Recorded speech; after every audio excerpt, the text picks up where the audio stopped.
what happens to our body when we're feeling these negative emotions? How many of you, when you're feeling those uncomfortable emotions, your heart starts to race? Raise your hands if you feel this way. Okay, cool. Hands down. How many of you, when you're feeling those uncomfortable emotions, your hands or palms start to get sweaty? Okay, keep your hands raised now. How many of you feel maybe like your body is not solid and grounded and it's like really shaky? Okay, how many of you feel your breath is really short and fast? Okay, good. How many of you feel your stomach gets queasy? Okay, good. You guys can put your hands down. If you have any other symptoms of when you feel really uncomfortable, I want you to throw it in the chat because I want to see what you guys are feeling and I want to see, I want to bring them up. But what is all of this a sign of? Now, there's a reason I'm going to this before we get to the topic of uncertainty, and it's to break down the science behind why the uncertainty feels scary. Love this. Foggy brain, amazing. Chest feels heavy, can't focus my eyes. Okay, perfect. Some people get really fatigued. They get really tired in those moments.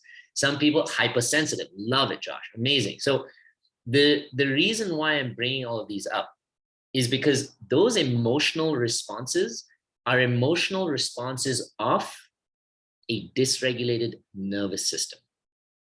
All of this is connected to one primary factor. The part of your body that tells you the kind of emotional response you're supposed to have is up here.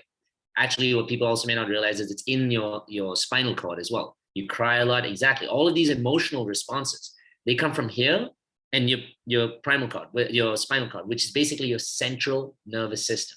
Now, again, you're probably thinking like, yeah, it's what the fuck? This conversation was about uncertainty, dude. Like, why are you breaking down my brain and what my brain does?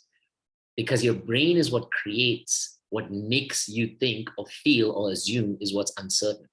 And the way it tells you that life is uncertain is by shocking your nervous system first. And this was an evolutionary response that we had as primates coming in from like way back early in the days. And we were meant to only have these responses really when we were running away from fears or when we were meant to protect like our offspring or whatever, an early woman and early man age, when we were supposed to protect our little tribe, run away from like a saber-toothed tiger or something on those lines. But today we live in a world where our nervous systems are so continuously dysregulated.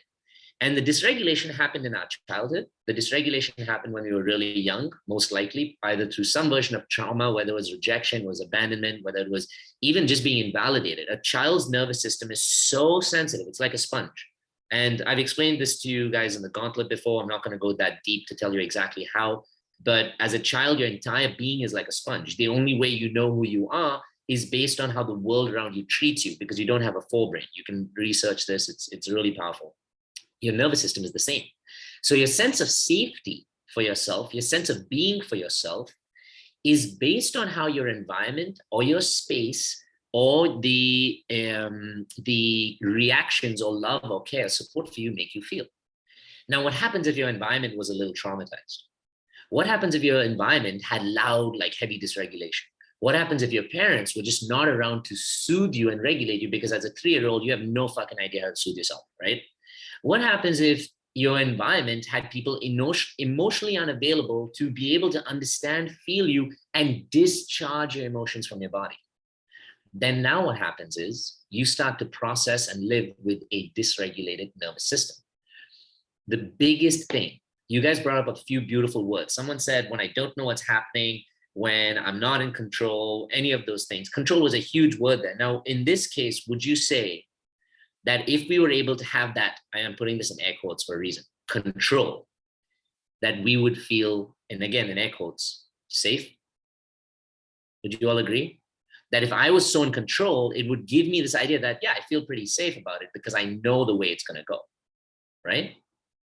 So this false sense of control, which is the assumption that I can pretty much make something happen, go something a certain way, guarantee a certain result, it gives me a false sense of safety.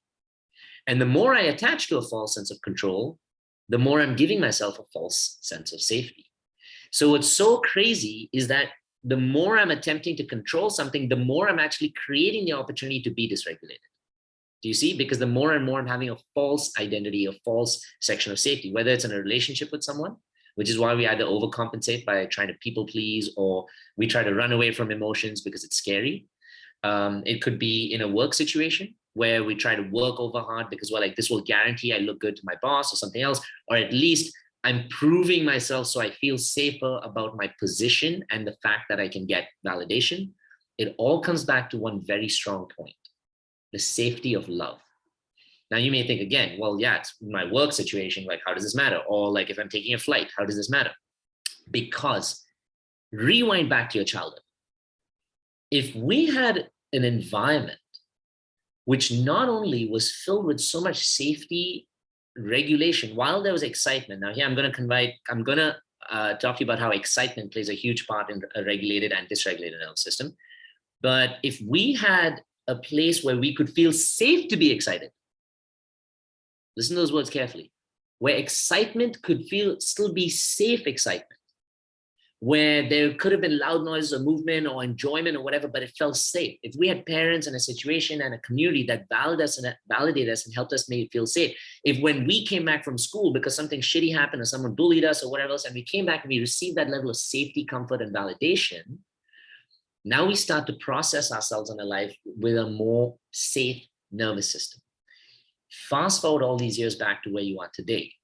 The reason why your hands are sweating, as Eminem would said, your knees are weak, palms are sweaty, there's vomit on his sweater already, mom's spaghetti. I don't know if you've heard that song, but either way, the reason why you get so physically uncomfortable when you're not in control is because your nervous system is firing stress hormones through your body nonstop. Now, there's two parts to a stress hormone action. There's one that's the upper, and that's meant to get you to really panic, and one that's meant to be the downer. And that's meant to calm you down. And what it actually does is it's meant to drain the adrenaline out of your body. So the adrenaline is your biggest stress hormone, and cortisol is meant to drain the adrenaline out of your body, calm you down so that you can finally get back to what you're doing. But if you have these stress hormones constantly shooting through your body, you're actually creating massive dysregulation for your heart, for your breathing, for your lungs, for your emotions. And so what's actually happening is we're unconsciously perpetuating that feeling of discomfort through a dysregulated nervous system. So rule number one with embracing uncertainty is, it's not even about the future. It's not even about what the mind may be telling you is going to happen or not. We're going to address that in a second. That's the psychological aspect. But the physiological aspect, which is what you can control from the start, which you can actually attempt to feel, more grounded with, is to regulate your nervous system. The more you continue with a set of practices to regulate your nervous system, to be able to give yourself physiologically and psychosomatically a feeling of safety within, the more your body will send feedback. So your nervous system works in feedback loops, which is why when you touch something here, it's your brain that tells you, oh, this is what it feels like. Oh, it's hot or it's cold. So it's a feedback mechanism. So the more you tell your body I'm safe, the more your body will tell your mind not to tell the other parts to shoot those chemicals through your body. And that's the first step of how you can actually start to create more safety in the unknown. And this is one of the most powerful steps that nobody really talks about. The problem with psychology is that we focus so much on the incredible attributes of the mind that we forget that the body has its own incredible powers too. And so the combination is in working on both of those together. So I wanted to use that example to tell you why your body feels like totally shit and what we can do to actually change those feelings. Hey, and welcome to the Inner Yats YouTube page. If you like our content, make sure you click the like and the subscribe button so that you get more of these amazing videos that keep coming your way.